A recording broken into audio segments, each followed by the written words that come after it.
નમસ્કાર મિત્રો, હું રાજેશ ભાસ્કર આપ સૌનું યુટ્યુબમાં આપણી આ ચેનલ પર સ્વાગત કરું છું. મિત્રો, આજે આપણે તારીખ 2 એપ્રિલ 2024ના કેટલાક મોસ્ટ ઇમ્પોર્ટન્ટ કરંટ અફેર અને અગાઉની પરીક્ષામાં પૂછાયેલા કેટલાક ઇમ્પોર્ટન્ટ પ્રશ્નો વિશે ડિટેલમાં ચર્ચા કરીશું, જે આપને આવનારી પરીક્ષા માટે ખૂબ જ ઉપયોગી સાબિત થશે. તો મિત્રો, આપ આ ચર્ચા સાથે જોડાઈ રહેજો અને વિડીયોને પહેલેથી લઈને છેલ્લે સુધી પૂરેપૂરો જોવાનો આગ્રહ રાખજો. તો ચલો મિત્રો, શરૂ કરીએ. શરૂઆત કરતાં પહેલાં જણાવી દઉં કે જો તમારે આપણી આ યુટ્યુબ ચેનલને સબસ્ક્રાઈબ કરવાનું બાકી હોય તો ચેનલને સબસ્ક્રાઈબ કરજો, નોટિફિકેશન બેલ આઇકોનને પ્રેસ કરીને, અને જો તમને વિડીયો પસંદ આવે તો વિડીયોને લાઈક કરજો અને તમારા જેટલા પણ મિત્રો છે એ બધા મિત્રો જોડે આ વિડીયોની લિંકને શેર કરજો. તો શરૂઆત કરીશું. સૌપ્રથમ જોઈશું અગાઉની પરીક્ષામાં પૂછાયેલા સામાન્ય વિજ્ઞાનના પ્રશ્નો, જેના જવાબો તમારે મને કમેન્ટમાં લખીને જણાવવાના છે. અને વિડીયોના લાસ્ટમાં જ્યારે હું તમને આ દરેક પ્રશ્નના જવાબ જણાવું ત્યારે તમારે ચેક કરવાનું છે કે તમે આપેલા પ્રશ્નોના જવાબમાંથી કેટલા પ્રશ્નોના જવાબ સાચા છે. ત્યારબાદ તમારે શું કરવાનું, તમને ખબર જ છે કે ડેઇલી જીકે ટેસ્ટમાં આપણે રોજ 10 પ્રશ્નો પૂછીએ છીએ. આ 10 પ્રશ્નોમાંથી તમે જેટલા પ્રશ્નોના જવાબ આપ્યા છે એમાંથી સાચા કેટલા છે એ તમારે અહીંયા લખવાના છે. અને આ 10 પ્રશ્નોમાંથી 5 પ્રશ્નો સામાન્ય વિજ્ઞાનના છે. બાકીના જે 5 પ્રશ્નો છે એ ગુજરાતની કલા, સંસ્કૃતિ અને વારસાના પ્રશ્નો છે. તો તમે તમારા આન્સર આપો નીચે કમેન્ટ બોક્સમાં, અને હું આજના કરંટ અફેરનો પ્રથમ પ્રશ્ન છે એની શરૂઆત કરું છું. આજનો પ્રથમ પ્રશ્ન, તાજેતરમાં સમાચારમાં રહેલ વિશ્વના સૌથી ઊંચા જગતજનની માં ઉમિયાના મંદિર છે એ મંદિર ક્યાં બનાવવામાં આવી રહ્યું છે? તો જવાબ રહેશે અમદાવાદ ખાતે. કઈ જગ્યાએ? અમદાવાદ ખાતે. તો અમદાવાદમાં જાસપુર મુકામે જે નિર્માણ પામી રહેલું છે વિશ્વનું સૌથી ઊંચું જગતજનની માં ઉમિયાનું મંદિર એ વિશ્વભરમાં છવાયેલું છે.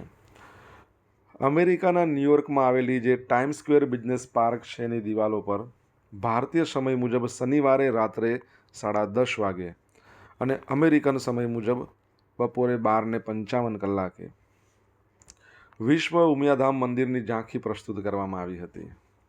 ન્યૂયોર્કના ટાઈમ સ્ક્વેરના ઇતિહાસમાં પ્રથમ વખત સતત 5 મિનિટ સુધી ભારતના કોઈ મંદિરની પ્રવૃત્તિઓ અને મંદિરની ઝાંખી છે ત્યાં પ્રસ્તુત થઈ. અયોધ્યાના રામ મંદિર બાદ વિશ્વના સૌથી ઊંચા જગતજનની માં ઉમિયાના મંદિર છે વિશ્વ ઉમિયાધામ, એની 5 મિનિટની ઝલક આજે ટાઈમ સ્ક્વેર છે ત્યાં રજૂ કરાઈ હતી. સનાતન ધર્મ માટે આ એક ઐતિહાસિક ક્ષણ કહી શકાય કે સનાતન ધર્મનું કોઈ એક મંદિર સતત 5 મિનિટ સુધી એની ટાઈમ સ્ક્વેર પર પ્રસ્તુતિ કરાયું હોય. ચલો, એક પ્રશ્ન તમારા માટે, આપણે આઈ થિંક ગઈકાલે જ ભણ્યા હતા ને, તમને યાદ છે કે ભૂલી ગયા? વિશ્વમાં સૌથી એટલે કે વિશ્વનું પ્રથમ ઓમ આકારનું મંદિર છે એ કઈ જગ્યાએ બનાવવામાં આવ્યું છે?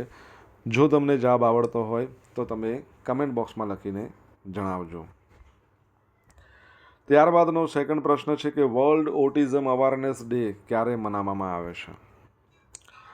તો દર વર્ષે 2 એપ્રિલના રોજ, એટલે કે આજનો દિવસ છે એને કયા દિવસ તરીકે મનાવવામાં આવે છે?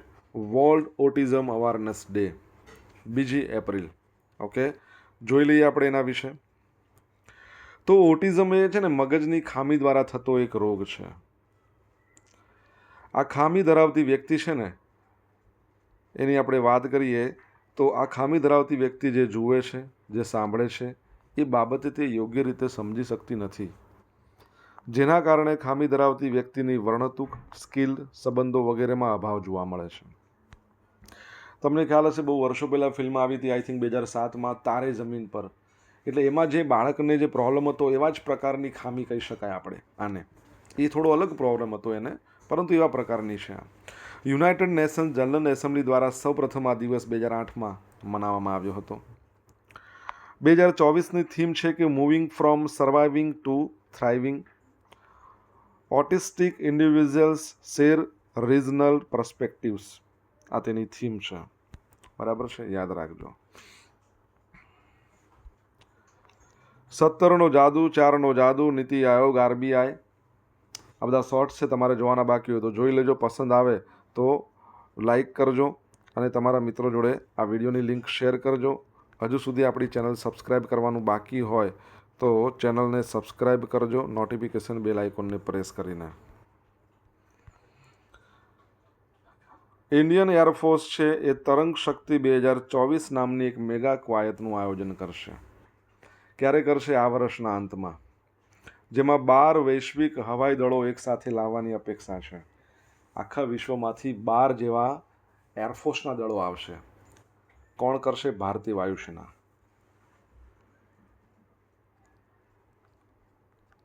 તે આંતર સંચાલન ક્ષમતા સુધારવા, એકબીજા સાથે શ્રેષ્ઠ પ્રયાસો અપનાવવા અને સહભાગી દેશો વચ્ચે લશ્કરી સહયોગને પ્રોત્સાહન આપવા પર ધ્યાન કેન્દ્રિત કરશે. તરંગ શક્તિ ભારતની ધરતી પર આયોજિત થનારી સૌથી મોટી બહુરાષ્ટ્રીય હવાઈ કવાયત રહેશે, જેમાં fighter jet, transport aircraft, helicopter, mid air refuellers, પછી એવેક્સ એરક્રાફ્ટ, માનવરહિત સિસ્ટમ, આ બધાનો સમાવેશ થશે. ભારતીય વાયુસેના છે ને એને વિદેશી ધરતી પર આવી ઘણી બધી કવાયતોમાં ભાગ લીધો છે. હવે ભારતમાં યોજાવાની છે આ વર્ષના એન્ડમાં. તમને ખબર છે, રિસન્ટલી આપણે ભણ્યા હતા કે વિશ્વની સૌથી મોટી જે કવાયત હોય છે, બરાબર છે, એમાંની એક કવાયત છે એનું રિસન્ટલી જે રાજસ્થાનનું પોખરણ છે ને ત્યાં શરૂઆત થઈ. ગઈકાલે જ શરૂઆત થઈ, 10 દિવસ ચાલશે. 1 એપ્રિલેથી ચાલુ થઈ છે, 10 એપ્રિલ. તમારે કહેવાનું છે એનું નામ શું છે? જો તમને ખબર હોય તો તમે કમેન્ટ બોક્સમાં લખીને જણાવી શકો છો. મિત્રો, વિડીયો પસંદ આવ્યો હોય, ભણવાની મજા આવી હોય તો વિડીયોને લાઇક કરો, તમારા મિત્રો જોડે શેર કરો. આપણી બંને યુટ્યુબ ચેનલ રાજેશ ભાસ્કર 2 ને હજુ સુધી સબસ્ક્રાઈબ ના કરી હોય તો ફટાફટ સબસ્ક્રાઈબ કરજો નોટિફિકેશન બેલ આઇકોનને પ્રેસ કરીને. જો તમારે ડેલી કરંટ અફેરની પીડીએફ જોઈતી હોય તો આપણી ટેલિગ્રામ ચેનલને જોઈન કરજો. ડેલી કરંટ અફેરની પીડીએફ તમને અહીંથી મળશે બિલકુલ ફ્રીમાં. તમને પોલ્સ છે ને એ પણ રમવા મળશે ટેલિગ્રામ ચેનલ પર. તો ટેલિગ્રામ ચેનલની લિંક વિડીયોની ડિસ્ક્રિપ્શનમાં છે, ત્યાંથી તમારે એમાં જોઈન થવાનું છે. જેટલા પણ મિત્રો બાકી હોય થઈ લેજો. અને લાઇક કરવાનું બાકી હોય તો કરી દો, ફ્રીમાં થાય છે, કોઈ ચાર્જ થતો નથી. લાઇકનો, શેરનો, સબસ્ક્રાઈબનો, બરાબર છે, બધું ફ્રીમાં જ છે. તાજેતરમાં મિયામી ઓપનમાં મેન્સ ડબલ્સનું ટાઇટલ કોણે જીત્યું છે? તો જવાબ આવશે રોહન બોપન્ના અને મેથ્યુ એબડન. આ બંને, રોહન બોપન્ના અને મેથ્યુ એબડન, આ બંને જીત્યું છે. તો તાજેતરમાં ભારતીય ટેનિસ સ્ટાર છે રોહન બોપન્ના. એમણે તેમના ઓસ્ટ્રેલિયન પાર્ટનર મેથ્યુ એબડને મિયામી ઓપન મેન્સ ડબલ્સની ફાઇનલમાં ઐતિહાસિક જીત મેળવી. તેમણે ક્રોએશિયાના ઇવાન ડોડિક અને અમેરિકાના ઓસ્ટિન ક્રાજિસિકને 6-7, 6-7, 6-3, 10-6થી હરાવ્યા. 44 વર્ષીય છે બોપન્ના, 44 વર્ષ થયા છે. એટીપી માસ્ટર 1000 ટાઇટલ જીતનાર સૌથી મોટી ઉંમરનો અને તમામ 9 એટીપી માસ્ટર 1000 ઇવેન્ટની ફાઇનલમાં પહોંચનાર બીજા ભારતીય બન્યા છે. તમને ખબર હોય તો આખા વર્ષની અંદર 4 ગ્રાન્ડ સ્લેમ ટાઇટલ જીતાય ટેનિસના. રિસન્ટલી રોહન બોપન્ના અને એમના જે પાર્ટનર છે મેથ્યુ એબડન, એમણે કયું ટાઇટલ જીત્યું? જો તમને ખબર હોય તો એને કમેન્ટ બોક્સમાં લખો. અને આ જીત સાથે એમણે એટીપી રેન્કિંગમાં ટોચનું સ્થાન મેળવ્યું છે. 44 વર્ષની એજે તમે નંબર 1 બનો, બરાબર છે, મેન્સ ડબલ્સમાં, બહુ મોટી વાત છે. તાજેતરમાં કેન્દ્ર સરકારે કયા રાજ્ય અથવા કેન્દ્ર શાસિત પ્રદેશના 8 જિલ્લાઓમાં જે અપ્સ્પા એક્ટ છે એને લંબાવ્યો છે? તો જવાબ આવશે નાગાલેન્ડમાં. તો કેન્દ્ર સરકારે નાગાલેન્ડના 8 જિલ્લાઓમાં અને 5 જિલ્લાના 21 પોલીસ સ્ટેશનમાં armed forces special power act 1958 એનો વિસ્તાર કર્યો. 1 એપ્રિલથી શરૂ કરીને 6 મહિના સુધી વિક્ષેપિત વિસ્તાર તરીકે જાહેર કર્યો છે. હવે આ એક્ટ છે ને 1958માં સંસદ દ્વારા ઘડવામાં આવેલો કાયદો છે.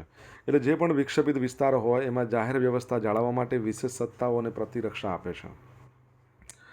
અસ્પા એક્ટ હેઠળ સશસ્ત્ર દળોને વિશેષ સત્તાઓ આપવામાં આવી છે. તેઓ કોઈ પણ વિસ્તારમાં 5 કે તેથી વધુ વ્યક્તિઓના એકઠા થવા પર પ્રતિબંધ મૂકવાની સત્તા છે. એમને લાગે કે કોઈ વ્યક્તિ કાયદાનું ઉલ્લંઘન કરે છે તો યોગ્ય ચેતવણી આપે, બળનો પ્રયોગ કરી શકે, ફાયરિંગ પણ કરી શકે. નાગાલેન્ડમાં તો છે જ, આના સિવાય જમ્મુ કાશ્મીર, આસામ, મણિપુરમાં ઇમ્ફાલ અને અરુણાચલ પ્રદેશમાં પણ આ કાયદો છે એ અત્યારે અસ્તિત્વમાં ધરાવે છે. નાગાલેન્ડની વાત કરી, કેપિટલ કોહિમા છે, CM નેફ્યુ રિયો છે અને એના ગવર્નરનું નામ લા ગણેશન છે. તમારે કહેવાનું છે હાઈકોર્ટનું નામ શું છે, કઈ જગ્યાએ છે હાઈકોર્ટ. એટલે નાગાલેન્ડ ભારતનું પ્રથમ રાજ્ય છે જેણે પ્રથમ પેપરલેસ વિધાનસભા બરાબર છે શરૂ કરી હતી. પરીક્ષામાં આ પ્રશ્ન પૂછાઈ શકે છે, યાદ રાખજો. કોવિનેટ, તો તાજેતરમાં વર્લ્ડ હેલ્થ ઓર્ગેનાઇઝેશને કોરોના વાયરસ માટે એક નવું નેટવર્ક કોવિનેટ શરૂ કર્યું. તે માનવ, પ્રાણી અને પર્યાવરણીય કોરોના વાયરસ દેખરેખમાં કુશળતા ધરાવતી વૈશ્વિક પ્રયોગશાળાનું નેટવર્ક છે. અને આગામી સમયમાં જે પ્રકટ થઈ શકે એવા સંબંધિત નોવલ કોરોના વાયરસને ઓળખશે અને તેનું નિરીક્ષણ કરશે.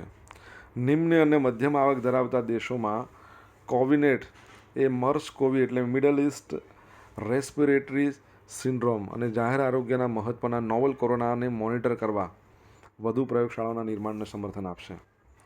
કોવિનેટ છે એના પ્રયાસો દ્વારા જનરેટ થયેલો જે પણ ડેટા છે એ વાયરસ ઇવોલ્યુશન બરાબર છે, ટેકનિકલ એડવાઇઝરી ગ્રુપ આ જે ટેગ છે એનો મતલબ, અને વેક્સિન કમ્પોઝિશન એના વર્લ્ડ હેલ્થ ઓર્ગેનાઇઝેશનના ટેકનિકલ સલાહકાર જૂથોના કાર્યને માર્ગદર્શન આપશે. વર્લ્ડ હેલ્થ ઓર્ગેનાઇઝેશન એની સ્થાપના ક્યારે થઈ તમારે કહેવાનું છે. એનું હેડક્વાર્ટર જીનીવામાં છે, સ્વિટ્ઝરલેન્ડના. અને એના જે હાલના અધ્યક્ષ છે એમનું નામ ટેડ્રોસ અધનોમ, જેમને આપણા વડાપ્રધાન નરેન્દ્ર મોદી સાહેબે તુલસીભાઈ એવું નામ આપ્યું હતું. વર્લ્ડ હેલ્થ ઓર્ગેનાઇઝેશનના જે અધ્યક્ષ છે એ, અને એના મુખ્ય વૈજ્ઞાનિકનું નામ જેરેમી ફરાર છે, બરાબર છે, તો એ યાદ રાખજો. સોશિયલ મીડિયાના માધ્યમથી મારી જોડે તમે કનેક્ટ રહી શકો છો. મારું ઇન્સ્ટા આઈડી rajesh.i.bhaskar છે. ફેસબુક આઈડી છે RI ભાસ્કર, અને ટેલિગ્રામ આઈડીની વાત કરીએ તો રાજેશ ભાસ્કર. અહીંયા તમને ડેલી કરંટ અફેરની PDF મળશે ટેલિગ્રામ ચેનલ ઉપર, અને રોજ પોલ્સ રમવા મળશે. અને જો ભણવાની મજા આવી હોય તો વિડીયોને એક લાઇક કરો, તમારા મિત્રો જોડે વિડીયોની લિંકને શેર કરો, અને જો હજુ સુધી આપણી ચેનલને સબસ્ક્રાઈબ નથી કરી તો ફટાફટ સબસ્ક્રાઈબ કરજો, નોટિફિકેશન બેલ આઇકોનને પ્રેસ કરીને. તાજેતરમાં કઈ સંસ્થા દ્વારા ફિડે રેટેડ રેપિડ ચેન્જ ટુર્નામેન્ટનું આયોજન કરવામાં આવ્યું હતું? તો જવાબ આવશે IIT મદ્રાસ દ્વારા. કોના દ્વારા? IIT મદ્રાસ.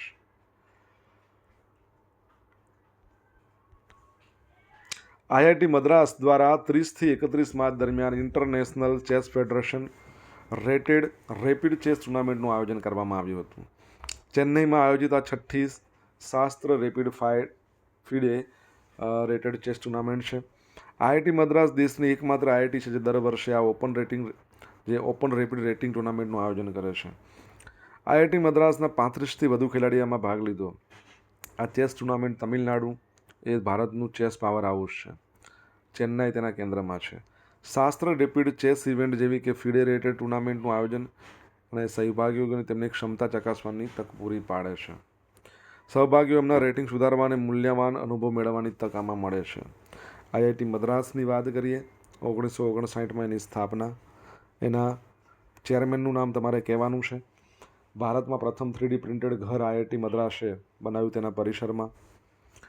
અને દિવ્યાંગ લોકો માટે વ્હીલચેર જેનું નામ નિયો બોલ્ટ આપ્યું હતું એ પણ બનાવી હતી IIT મદ્રાસે. IIT મદ્રાસે ભારતની પ્રથમ એ પણ સ્વદેશી મોબાઈલ ઓપરેટિંગ સિસ્ટમ બનાવી હતી જેનું નામ હતું ભરોસ. IIT મદ્રાસે સેપ્ટિક ટાંકીઓને સાફ કરવા માટે રોબોટ બનાવ્યો હતો. શું નામ હતું એ રોબોટનું? તો હોમોશેપ નામનો રોબોટ. IIT મદ્રાસ સારંગ નામનો એક સંગીત મહોત્સવનું આયોજન ત્યાં કરવામાં આવ્યું હતું. IIT મદ્રાસ છે તાંઝાનિયામાં પોતાનું કેમ્પસ ખોલ્યું છે. તો આ બધી IIT મદ્રાસની વાતો છે. તમને જો ખબર હોય આના સિવાય વધારે કોઈ ડિટેલ તો તમે કમેન્ટ બોક્સમાં લખી શકો છો, બરાબર છે. આગળ વધીએ, અને લાઇક કરવાનું બાકી હોય તો લાઇક કરી દો.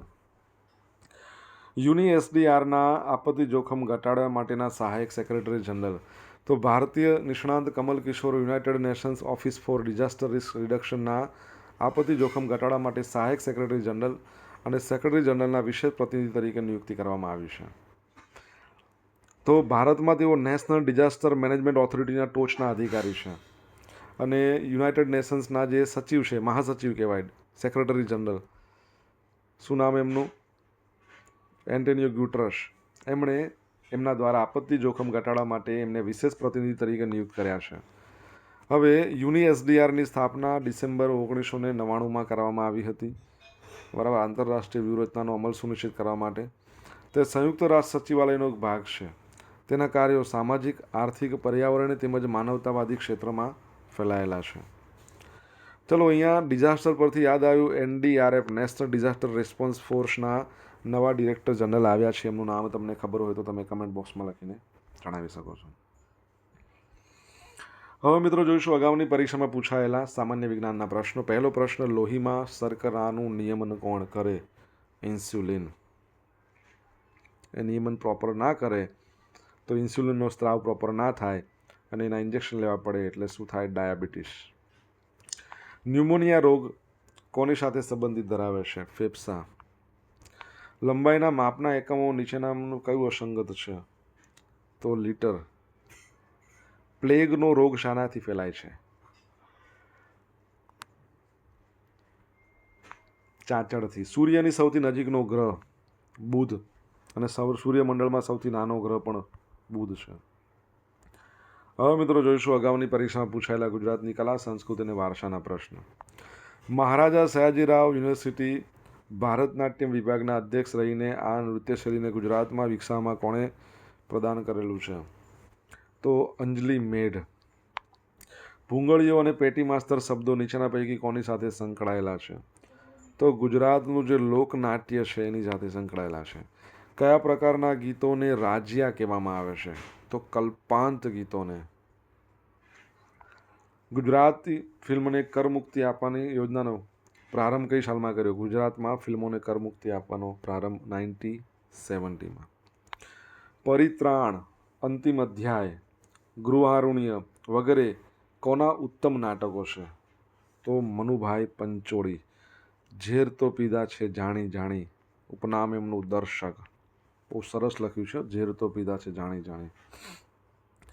હવે ગઈકાલે પૂછેલા પ્રશ્નનો જવાબ જોઈએ. પહેલો પ્રશ્ન, ગુજરાતમાં કયા સ્થળે 16 મંડળથી લોકોને માહિતીગાર કરવા astronomy and space science gallery શરૂ કરવામાં આવશે? તો જવાબ શું આવશે? અમદાવાદમાં. સેકન્ડ પ્રશ્ન, તાજેતરમાં કયા રાજ્યમાં ઓમ આકારમાં તૈયાર કરાયેલ વિશ્વનું પ્રથમ મંદિરનું ઉદ્ઘાટન કરવામાં આવ્યું? તો રાજસ્થાનમાં. હવે મિત્રો જોઈશું આજે પૂછેલા પ્રશ્નોનો જવાબ. પહેલો પ્રશ્ન, વિશ્વમાં સૌપ્રથમ ઓમ આકારનું મંદિર ક્યાં બનાવવામાં આવ્યું? રાજસ્થાનમાં તો ખરું જ, પરંતુ રાજસ્થાનમાં ક્યાં? તો પાલી જિલ્લો, અને પાલી જિલ્લામાં જાદન કરીને ગામ.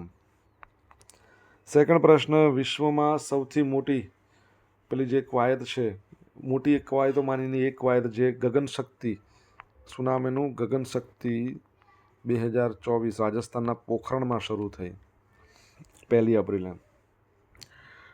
ત્રીજો પ્રશ્ન, રોહન બોપન્નાએ રિસન્ટલી જે મેન્સ ડબલમાં ટાઇટલ જીત્યું છે, મેથ્યુ એબડન અને રોહન બોપન્ના, જે આપણા 4 મેજર ટાઇટલ છે એમાંનું એક છે, ઓસ્ટ્રેલિયન ઓપન જીત્યું છે. નાગાલેન્ડની હાઈકોર્ટ ક્યાં આવેલી છે? ચોથો પ્રશ્ન, ગુવાહાટી.